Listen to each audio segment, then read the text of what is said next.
Hello everyone, welcome back to my channel. My name is Mabel. If today is your first time of tuning in, you are highly welcome. And to all my returning subscribers, I am so glad you came back to watch. Thank you. Today I share with you how to make Ewa Agoyin plus Agoyin sauce. And I will be using Ewa Oloka for this recipe. Any kind of beans is acceptable to make this meal, but today I decided to use Ewa Oloka. Ewa in Yoruba means beans, while Oka in Egbaland means corn. It's a beans that has this rough kind texture. It is not pretty beans, but it is so delicious. It is so good. And one thing about these beans is that it can take forever to cook. You cannot be in a haste to eat beans and you decided to cook Ewa Oloka. No, you have to give it a lot of time to achieve your desired satisfaction concerning these beans.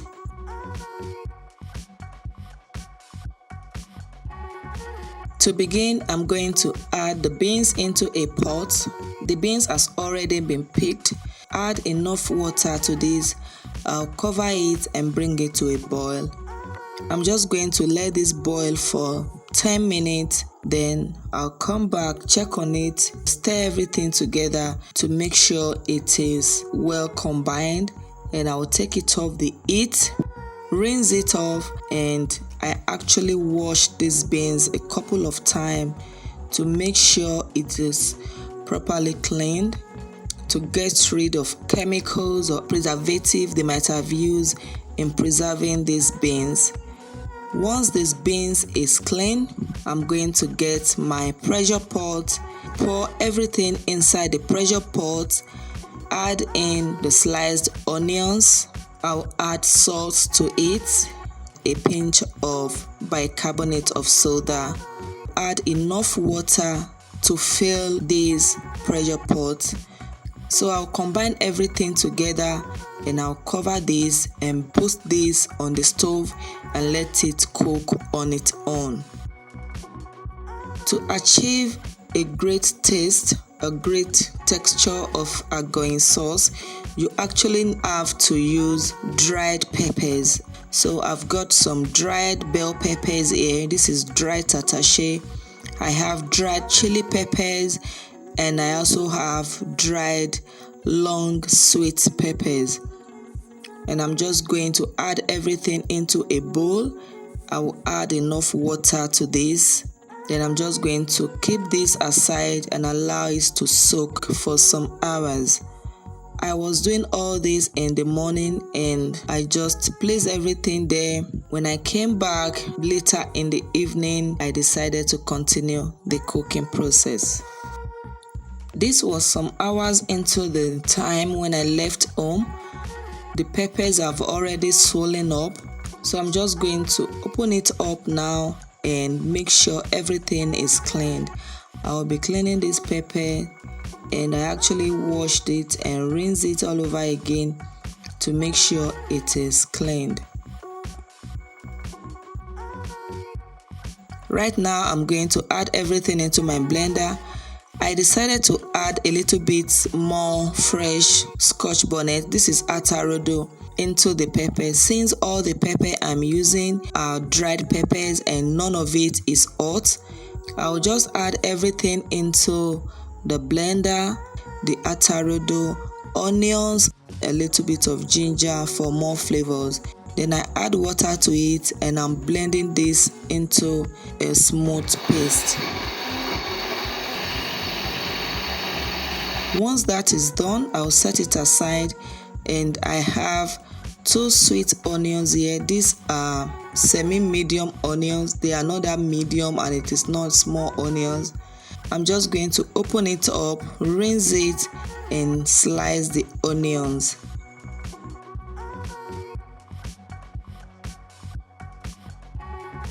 Over here, I have 2 fishes. These are herrings fish, and this is what I'll be using for the protein in the sauce.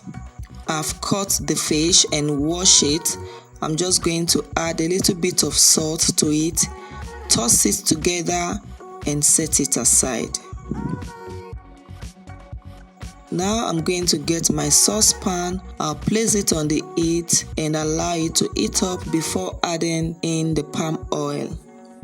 You actually need a whole lot of palm oil to achieve the greatness in this sauce. Once the palm oil is hot enough, I'll add the fish. I'm going to be frying this fish till it's all golden brown on both sides, and I'll take it out of the oil and set it aside. In the same oil, I'm going to add the diced onions. I'm going to be frying these onions for like 10 to 12 minutes till it's all golden brown. You actually need the onions to be golden brown to achieve the greatness in this sauce. This is 3 minutes into the frying of the onions. Look at that. The onions is already changing in texture. I'm just going to stir it together and allow it to fry for more minutes. This is 10 minutes into the frying of the onions, and as you can see, there are no more bubbles on top of the oil, and the onions has really changed in color and in texture. It is golden brown now, and this is what we are aiming for. Right now, I'm going to add in the blended peppers. Once I added that into the oil, I'll add a little bit of water into the jar to rinse everything into, and I'm just going to start combining everything together. I really need to combine the oil and the peppers and just make sure everything is well combined like this before I will add in my washed momo. Once everything has been completely stirred, I'm going to cover it and allow it to cook, at least for the first 20 minutes. 20 minutes later, I came back to check on the sauce, and look at that. It has really changed. The oil has started to flow to the top and the sauce has changed in color. I'm just going to stir everything together, and it's time for me to season the sauce. I'll be adding the salt to it, the shrimp powder, and I added the grounded crayfish. I will combine everything together beautifully, and I'm going to cover this again for another 5 minutes for everything to marinate together.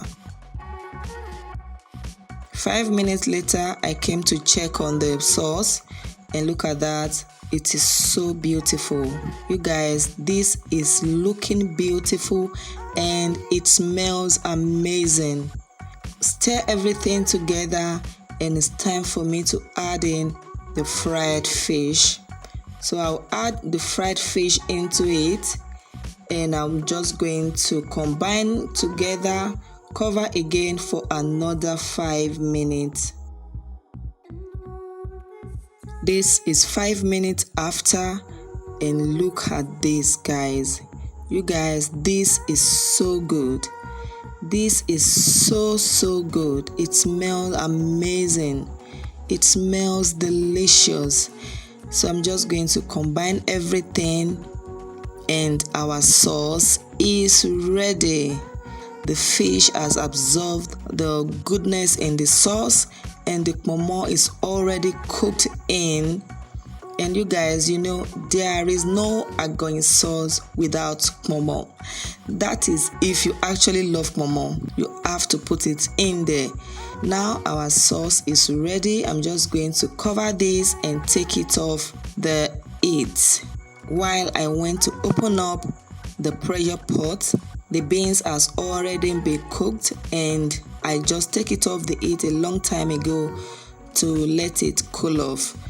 Now I'm going to stir the beans together.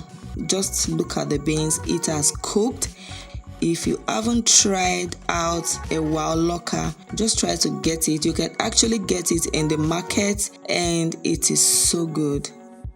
I'm just going to combine these beans together and it's time to serve our food. You can actually enjoy Ewa Agoyin on its own.